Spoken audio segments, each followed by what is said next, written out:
Hey everyone, this is Stefan from ProjectLifeMastery.com, and today I'm super excited to introduce you guys to someone who's made a massive impact in my life over the last 14 years.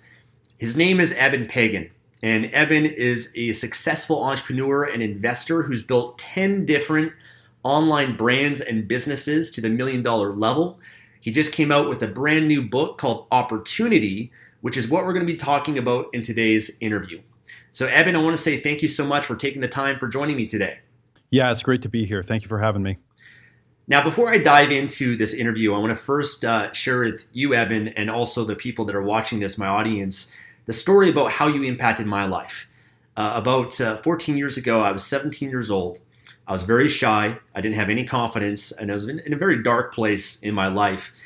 And I came across, I don't even know how, an ebook called Double Your Dating by David D'Angelo, which is Eben's pen name. And I remember reading this book and my mind was blown. I didn't really know much about self-development at the time.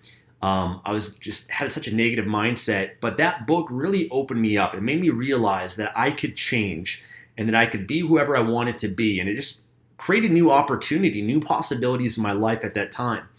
And I remember printing out that book, that PDF file, and I read that book 14 times, just over and over and over again, just to try to internalize it and live it in my life.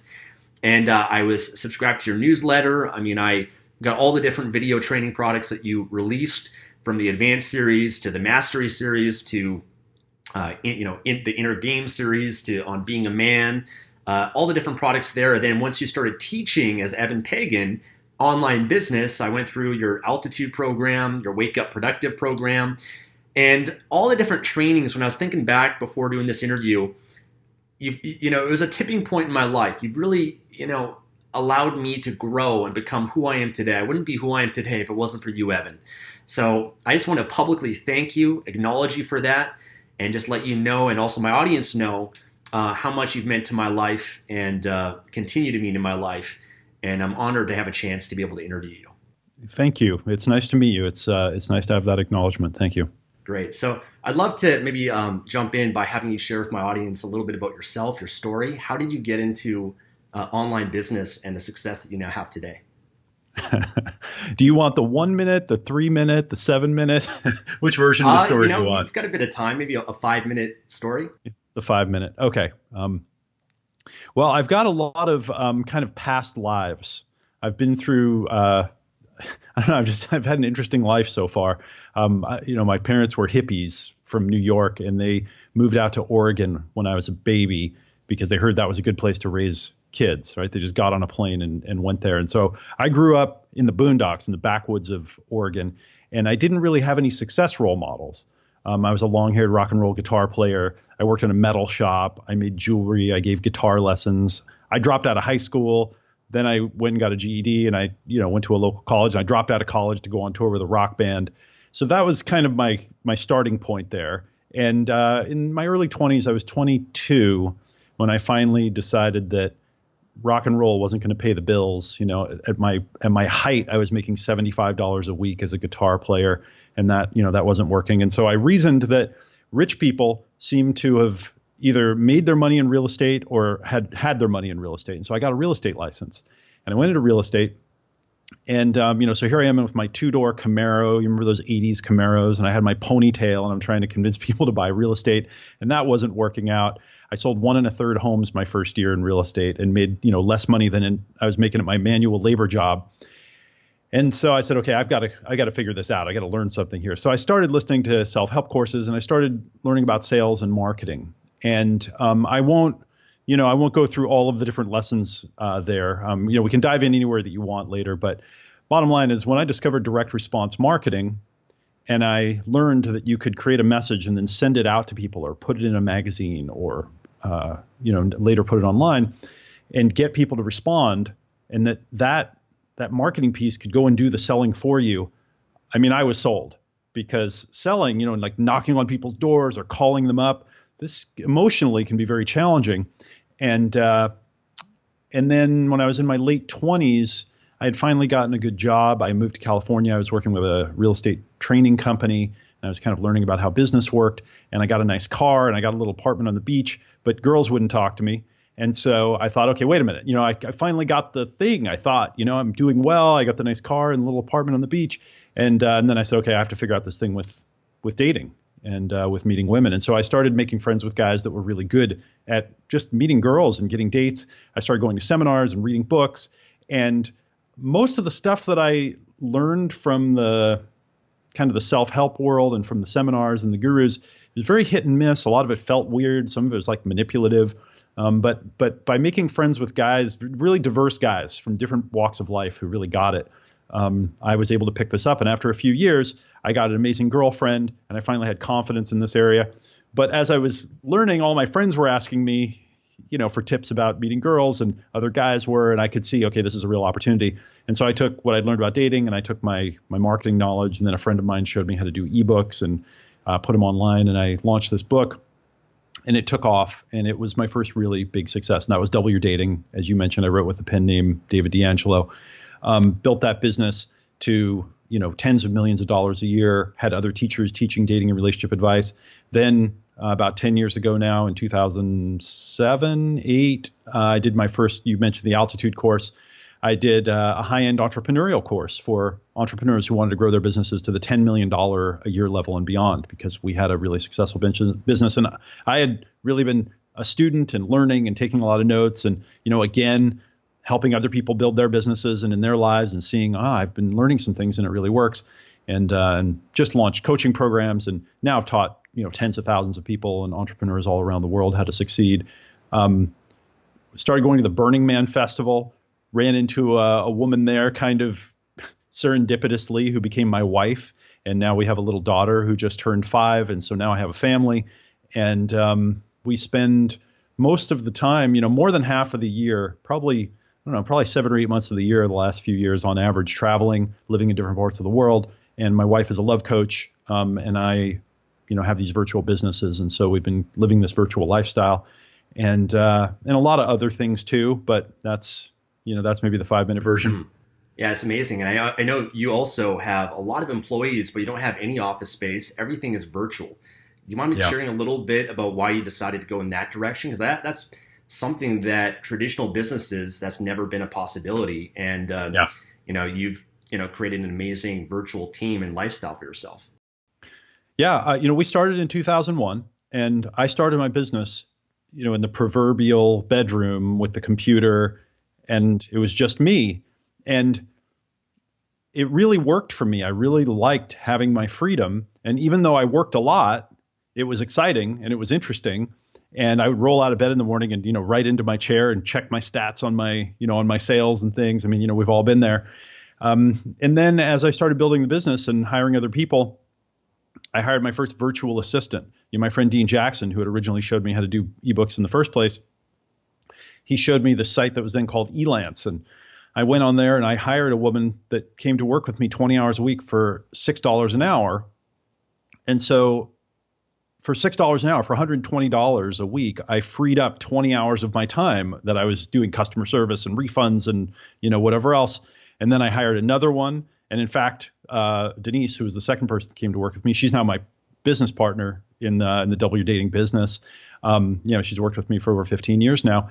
And it just grew. It happened organically. I wish I could say that there was some master plan to build this big virtual, operation. But I liked my freedom. I liked being able to walk out the door anytime I wanted. And, if I wanted to go do something during the day, or if I wanted to work when I was more creative, I was more of a night person at that point.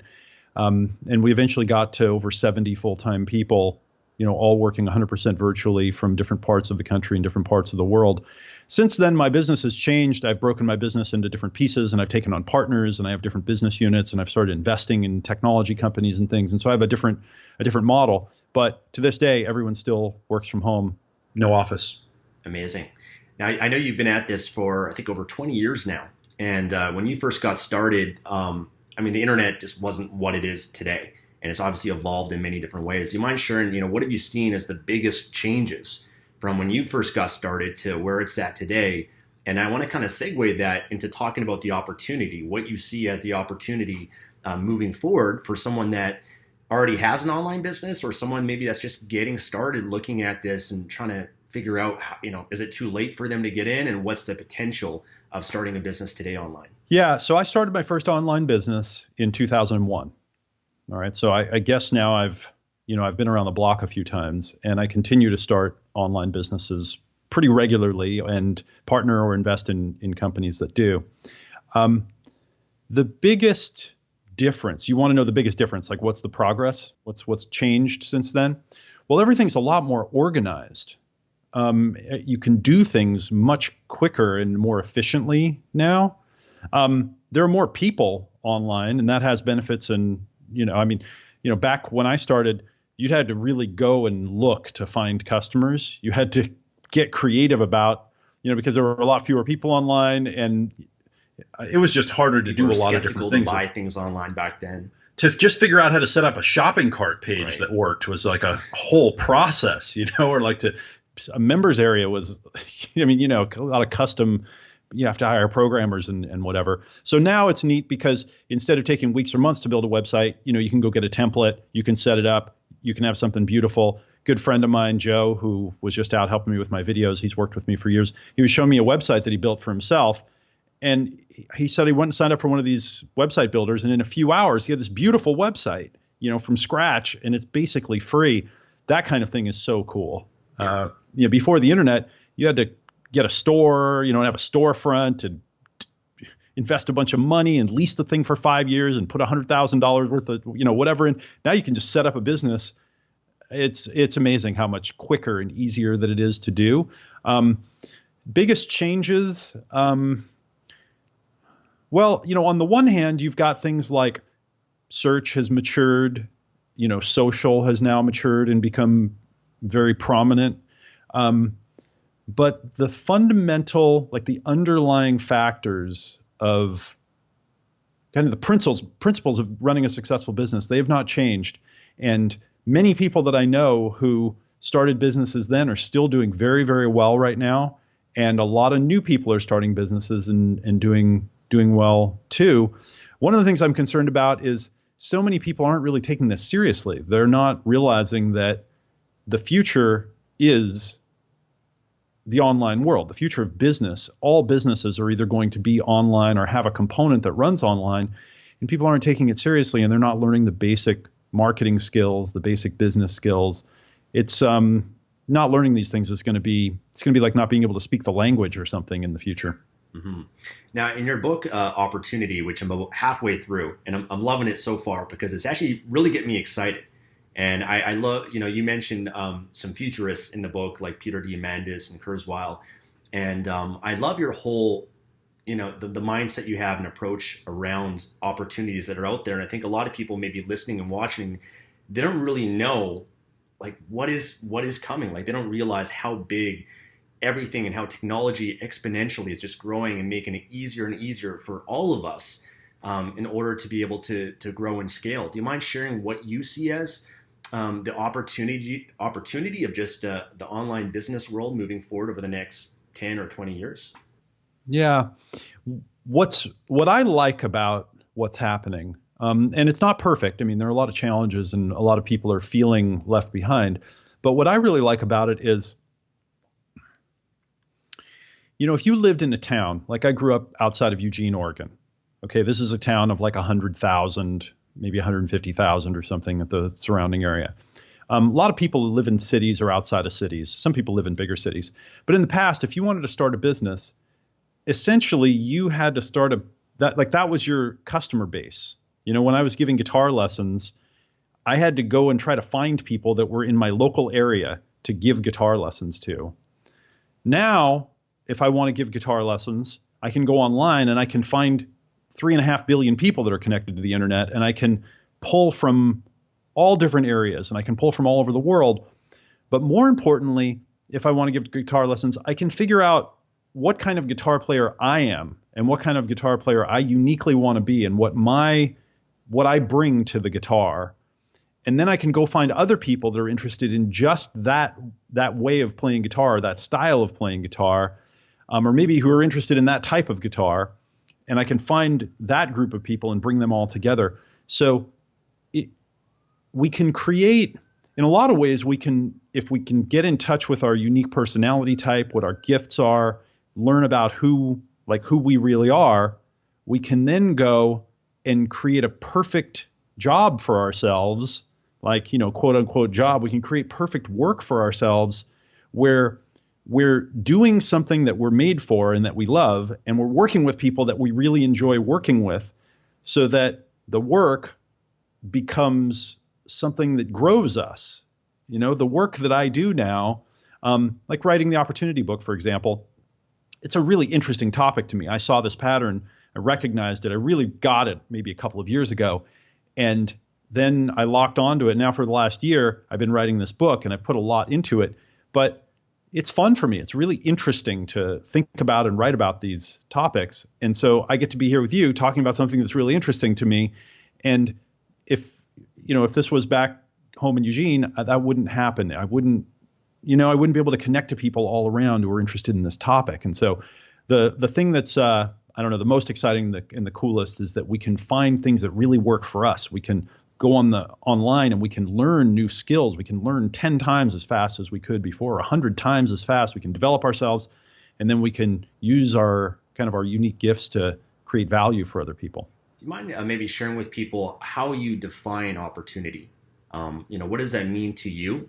Why did you decide to write this book? And why should people be more interested in seeking more opportunity in our lives? Yeah. Well, opportunity is changing. Okay. Opportunity is changing very fast. We're moving into a time of exponential change. You mentioned Ray Kurzweil. He talks about the law of accelerating returns. I call it the great acceleration. And we're finally at a time where you can see the acceleration of change happen. In the past, you couldn't really see it real time. Now, like if you get a new mobile device, it's faster. Like it just, you know what I'm talking about? Like you get it and you go, wow, this is faster. This thing works better. The software is better. It understands what I'm saying to it now. Now it understands not just the words, but it understands what I mean. Now it's doing all kinds of things like, whoa. So we can start to get a sense of how fast evolution is changing. And if you're also studying this in your life and your business, you're starting to realize that these tools can be used to grow your business, to create products and services, to meet new customers, to do lots of things. So because of that, and because of the multiplication, and because now we have access to each other, we now can connect to anybody we want essentially online. We can go find customers in different niches. This is creating an explosion of opportunity. A lot of people aren't experiencing an explosion of opportunity. They're saying, where is all this opportunity? Well, one access point might be to think about options. Okay, start with options. Think of how many more options you have right now than you had just recently. Like how many more options you have for food to eat, or places to go, or places to travel to, or entertainment to watch, or people to meet, or groups to join, or education to get. Just think about how many more options those are. And now realize that each of those in a way is an opportunity, and that when you start combining them and you start combining and connecting these things together and connecting them with what you're uniquely good at, that makes for, it's just a huge explosion of opportunity. And it's only going to get even more massive as we move into the future. The next few years, the next 5-10 years are going to be extraordinary. And I mean, you meet people all the time. I mean, these digital nomad types of folks who, they've taken something that they're passionate about, and they're traveling and they're living in different places, and they're teaching people, or they're doing workshops, or they're coaching. We've never been able to have these designer lifestyles like we have right now, and that's a big opportunity, I think, for all of us. For sure. Yeah. I feel we're really blessed because this is an opportunity that we have that maybe our parents or grandparents didn't have before us. Let me ask you, there's a lot of people that they could have an opportunity right in front of them, maybe an opportunity to change their life, to grow a business, to create the freedom, but not everyone takes that opportunity like you and I have. A lot of people, maybe they have barriers, mental barriers or mindsets that hold them back. What do you see as the biggest things that prevent people from taking action and just really taking advantage of different opportunities? Mm-hmm.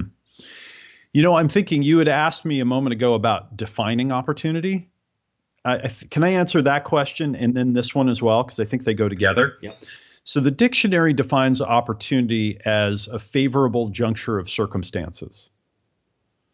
Right? And so it's an interesting way of thinking about it. And that's the connotation I think most of us have. Favorable juncture of circumstance. It's kind of this happy coincidence, and then boom, I get some opportunity here. It's like walking down the street and you see some money. Someone just dropped it. I don't know who they are. There it is. It's an opportunity. I'm gonna get some money.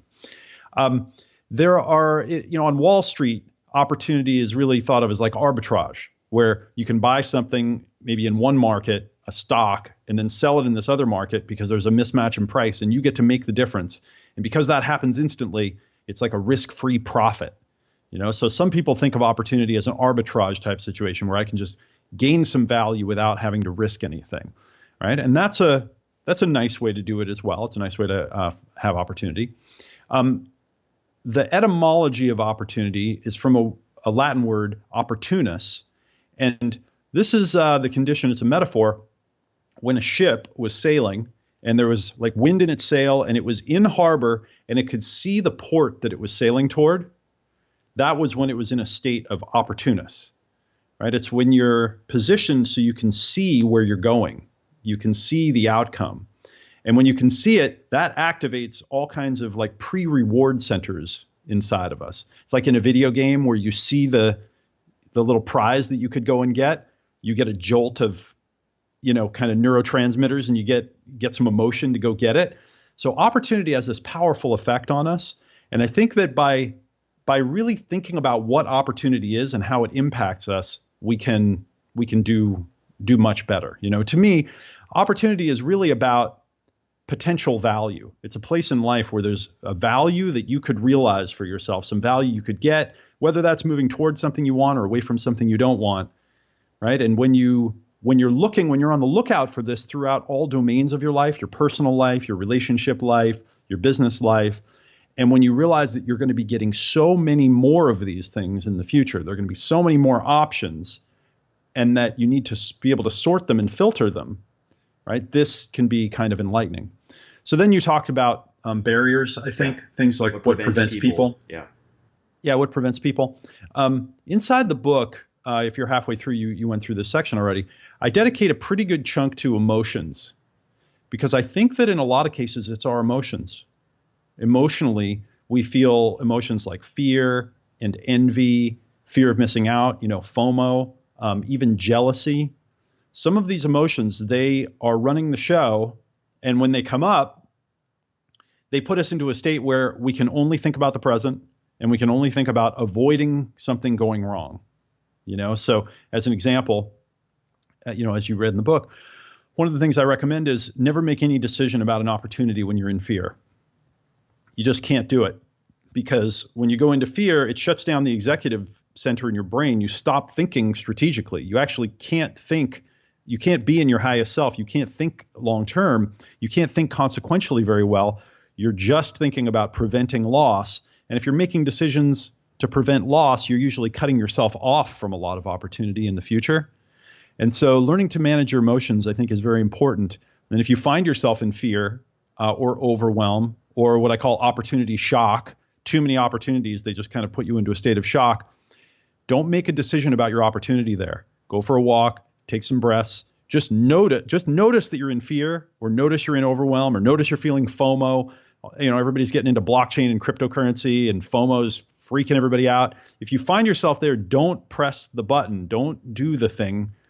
Breathe until you've come out of that state and until you can see reality a little bit more clearly, and then come back and make a decision about opportunity. Do you have a certain process that you personally do to evaluate the different opportunities that are being presented to you? So I know in your circumstance, you probably have a lot of investment opportunities, business opportunities, and it's very easy to get overwhelmed. And I'd love to just maybe hear from your perspective, how do you evaluate opportunities to decide which is the best one for you to pursue? Sure. Well, to me, there are some basic values that I have in life. I've tried to kind of boil it down to get at the essence of what helps me have a life that I like living more. Where do I feel happy, and where do I feel healthy and energetic, and where there's meaning and fulfillment, purpose, and all these kinds of things. And, so maybe a basic value for me would be energy. I like having high sustained energy. Another one might be a feeling of satisfaction with life. Another one might be being in a state of love or harmony in my family. Another one might be learning and having meaning or evolving and growing, or being on my purpose or making a big contribution. So some of these are mine, and I've thought about these over time to try to get at the essence of like what really, when I do this thing, I feel like I'm living a better life, like I'm on my mission, I'm on purpose, I'm doing what I'm here to do. And so when you're clear about your values, when you're clear about what's important to you, then opportunities start to make sense. It acts as a context that are around the opportunity. Because if you're just looking at an opportunity in isolation and you're saying, okay, is this a good opportunity? But you're not asking, does it fulfill any of these important values that I have in my life? It's very easy to get, overly excited or fearful and make a decision based on the wrong criteria. So a couple of things here, right? Warren Buffett says the most important criteria when you're making a decision about an investment, or in this case about opportunity, is opportunity cost. And the opportunity cost is all the other opportunities that you're not taking advantage of. Right? So when most people are thinking about making an investment, and this happens, all the time, I'm talking to people who are thinking about making an investment, and they're like, hey, Evan, what do you think about this investment that I'm going to make in this company or in this stock or in this, cryptocurrency or whatever it is that they're investing in, right? And I can just tell right immediately by the way that they're talking that it's not being compared to 3 or 4 or 10 other possible ways to use that time, effort, energy, and money. And because there's no context for it, there's no good decision to be made. It's either kind of a yes or a no. And so opportunity cost is very important. And when you know your values and you know what the other opportunities that you have, then you can make a better decision. I'll give you a technique here. This is something that I share in the book. Part of the challenge that we're all starting to face now, and we're going to be facing a lot more in the future, right? I mentioned this opportunity shock, this exponential increase in options and opportunities that we're going to have, is when you have opportunities that are in different realms and you have to make a decision between those. Making a decision between 2 or 3 investments is relatively easy. You could do one of the models. I give a bunch of mental models in the book, return on investment. You could do different types of models to analyze, like, what do I think the payoff of this opportunity is going to be? Those aren't as interesting to me as, one of the ones has just come up for me a lot lately is, I'm sitting in my little office and I'm getting a big download about something. I'm typing or I'm writing something important, an important part of the book. One of them getting a big insight about like the nature of the universe. And I'm typing and I'm writing. And then all of a sudden I hear a little pitter patter of little feet. And my 4-year-old daughter walks up behind me and she's like, Dad, come play with me, and grabs my hand. And it's, or the tough one is, Dad, I'm hungry. And all of a sudden I've got a hungry daughter but I'm in the middle of this, so how do you decide in that moment which of those things you're supposed to be doing, or let's say that another example is, let's say you get invited, some friends say, hey, let's go play sports today. And you say, okay, cool. That sounds kind of fun. Like, that'll get my energy up, my physical fitness. I'd like to hang out with my friends. But then, that night you also get an option to go out on a date with someone that's really attractive to you. And you've been feeling lonely lately. And you're thinking, that would be great to have a relationship. And, this person is maybe very promising. And then at the same time, maybe, in your business, something shows up where you could go to work on a new product for your business. And you could spend that time creating a product that you could launch and make a bunch of money. How do you compare between those worlds? How do you deal with that? And that is what we're going to be dealing with a lot more in our lives. We're going to have to figure out how to manage that kind of thing. So what I recommend is to come up with like a universal internal currency that you can use to compare opportunities to each other, particularly from different dimensions or different domains, like the go play sports with friends or go on the date with, a potential mate or, launch the new product, for example. And the fundamental, like the common denominator of the model is asking, what is going to grow me the most in my life and lead me to become the most actualized version of myself, right? So if you look at Maslow's pyramid, right, he's got self-actualization is up at the top. At the end of his life, he said self-transcendence, but it's like self-actualization. So what's self-actualization? It's you becoming the most that you can become. If you look at an acorn, what is an actualized acorn? It's an oak tree. So if you're an acorn right now, what does your life look like when you're an oak tree? What do you look like physically? What do your relationships look like? What do you look like emotionally? What do you look like, in terms of learning and who you are in the world and your purpose and, all these kinds of things. The more clear you can get, like what your real potential is, like who you could be, and then the more you think from that perspective, what helps me get closer to that, I think the better you get at choosing which opportunity is going to be the one that grows you the most and that fulfills you the most in the long term. Too many people I know are making decisions like just about money. Like everything is just money, money, money. I know people in my life that for 10 or 20 years, I keep getting back, I'll see them. I haven't seen them for a while. We get together. They're talking about the latest thing they're doing and the money that they're making, but they've neglected all the other parts of their life.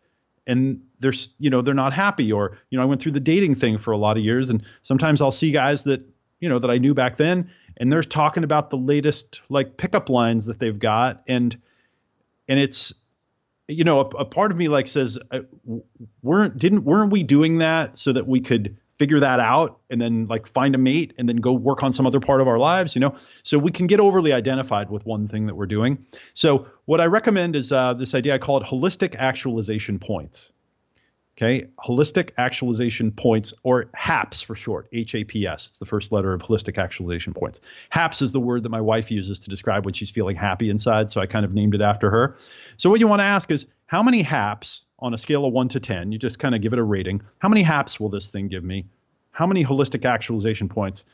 From right now, if I were to guess, like on a scale of 1 to 10, how much is this going to contribute to me becoming that version of me that I'm really going to be happy about becoming, at the end of my life? Going out with your friends, you might look at that and say, yeah, I could go out with my friends, but we go out and play sports quite a bit, and I'm actually in pretty good shape, and I'm feeling pretty good right now.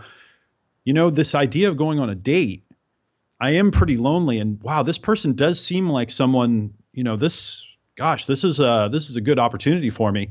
Maybe the going out and playing sports is like a 2 or a 3 out of 10 in terms of, that my actualization as a person. Maybe this date has a potential for like 8 or 9 out of 10. And then launching a new product, let's say that your business is going pretty well and you're like, yeah, okay, I could launch a new product, but I can kind of do that anytime my business is doing all right. Maybe that's like a 3 or a 4. Then quickly, now you've got a framework where you can say, all right, this is a 3, that's a 4, this is an 8 or 9. You know what? This is a much bigger opportunity for me. And what you'll find in your life is when you do the things that are not in your typical kind of strength domain, not the place where you're strong in the world, go to work on those areas and they will multiply your feeling of success. If you're, for example, let's say that you're really successful financially, but your health is not well, right? Life sucks when your health is poor, but you've got a lot of money, Or let's say that you're really in great physical shape and you spend all your time working on health and fitness, but your relationships are really poor. Like you don't have a good high quality romance relationship. Your friendships are not doing well because you're always at the gym, right? Well, going and taking some of that time and building some relationships, spending time with people socially, going on a couple of dates, that's going to change how you feel about yourself so much, like 100 times as much as like, doing a few more reps at the gym. And so, yeah, look to holistic actualization points. Look to opportunities that are going to grow you in some way and make you, who you could become. Don't just take up a business opportunity or an investment because it's going to make you money. Go for the one that's going to grow you as a person. Yeah. No, that was awesome. Awesome technique. I wanted to ask you about that actually, because you're someone that I've looked up to because you're not just the guy that's just going to teach someone how to make money. You're looking at the holistic approach and how, I know for yourself, you're interested, I call it life mastery. I mean, you're interested in developing your relationships, your health is important to you, your family life, your businesses, you're a spiritual person.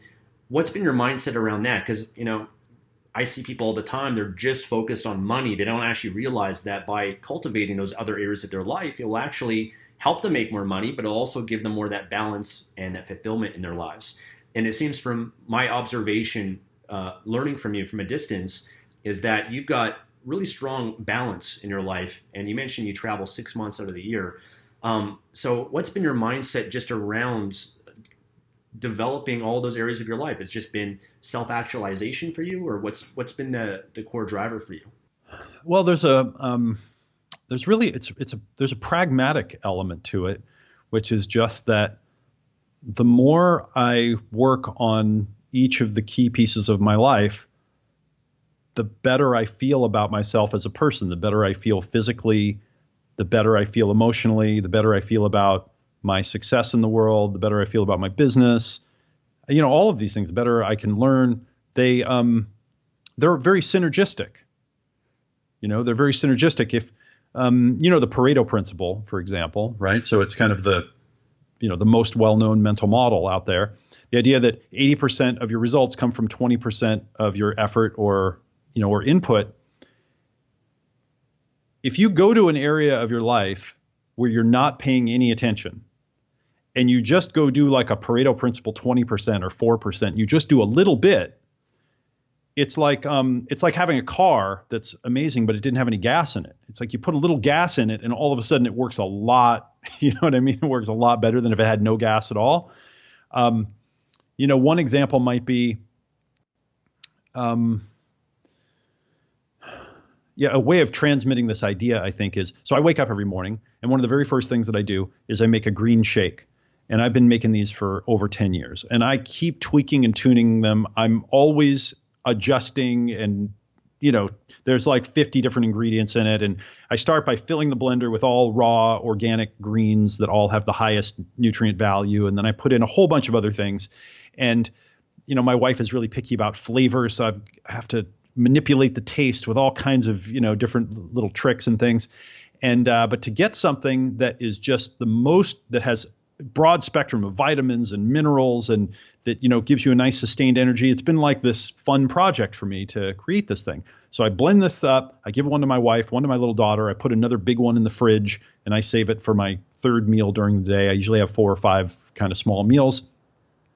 And my philosophy on this is that I watch how most people eat, and most people, I get more nutrients in the first shake than most people get through their whole, day of eating. And, and I love giving it to my wife and my daughter. They don't have as much as me, because I'm a little bit crazy about this. But I know that if they drink that shake, they're going to get a little bit, at least, of all the things that their body needs to repair itself and to grow and to, make good mental connections and have support a healthy emotional system. And even if you just get the minimum, if there was none before, if you weren't getting any or a very, an insufficient amount, to just get up to enough to support the whole system, it makes just such a huge difference. So that 20%, just getting that little bit in there is so important.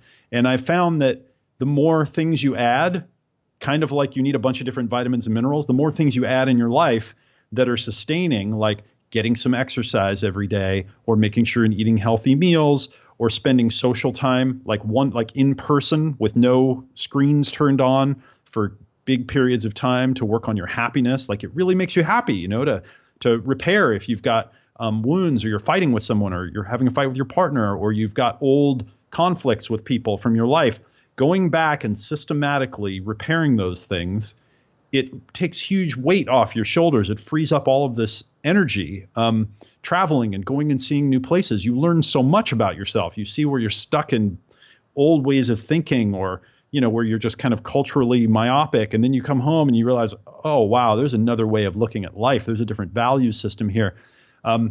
It's harder. It's harder to live this way. It's more challenging, but it's more rewarding as well. It's kind of like a great business that you really enjoy where you work hard all day doing something you love doing and helping people and you're done at the end and you're like, I'm tired, but you're tired in that wonderful way. Like if you go on a hike that you really enjoyed and you're like, I'm sore, but God, that was an awesome, feeling of sore. So I don't know if that summarizes my philosophy. That's kind of where I'm coming from. That's awesome. Totally agree. I want to wrap up soon, but there's a few more questions I want to ask. Sure. I know you're big into rituals, morning rituals. You created a whole program, Wake Up Productive. And I believe in rituals because it allows me to be at my best every day. I fill myself up so that I can dominate my business. I can give more to my partner, just give more to the world. And I really believe in that process. So I'd love to hear from you real quick. What are a few really important things that you do to start off your day to make sure that you're at your best? Yeah. Well, things have changed a bit since I've become a father. I used to wake up and my first about 90 minutes or so was just all me, exercise, meditation, green shake. But now we've got this little daughter, and my wife and I, our family ritual is we go to sleep as a family every night. We put her to sleep. Sometimes she and I will stay up for a little bit after that. We're all kind of night owls. But anyway, the point is that we all go to sleep together. So our daughter goes to sleep every night with mom and dad there. And then we typically wake up in the morning together. And so because that now it has this other level of value, and I go make green shakes for all of us and, do some other things. So, now it's more about family and getting the green shake. That's those are my anchor points in a way. How about this? Since you kind of are into this stuff, maybe I'll tell you a little bit about the cutting edge of what I'm thinking in terms of habits and rituals. I'm actually about to create an all new course that's kind of the next level of Wake Up Productive. And what I'm calling them is super habits. And a super habit is essentially when you learn how to create rituals and habits for yourself. You design the ritual, you do it the same time every day for a month, and then you wire it into your brain. Once you've created a series of these, as you evolve in life and you go through different types of changes, you actually have to you have to move them around. You have to put them in different parts of your day. And so for me, exercise now is later in the day, right? But because I wired it in, I can move it around much easier.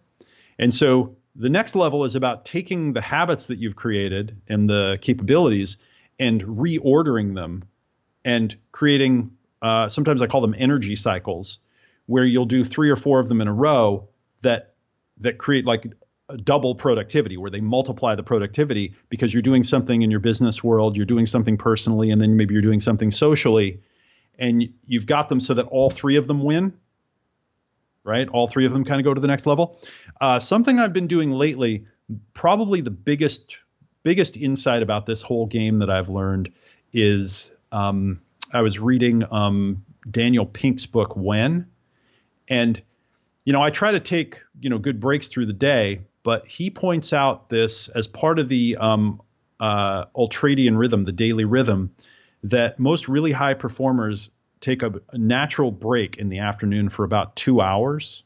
I don't know if you've seen this, but it's very interesting. So usually from like 3 to 5 or 3:30 to 5:30 is kind of mine. So I've been trying to systematically drop that in. So work hard, kick some butt in the first part of the day while I've got my focus energy, and then unplug and not do anything for a couple of hours.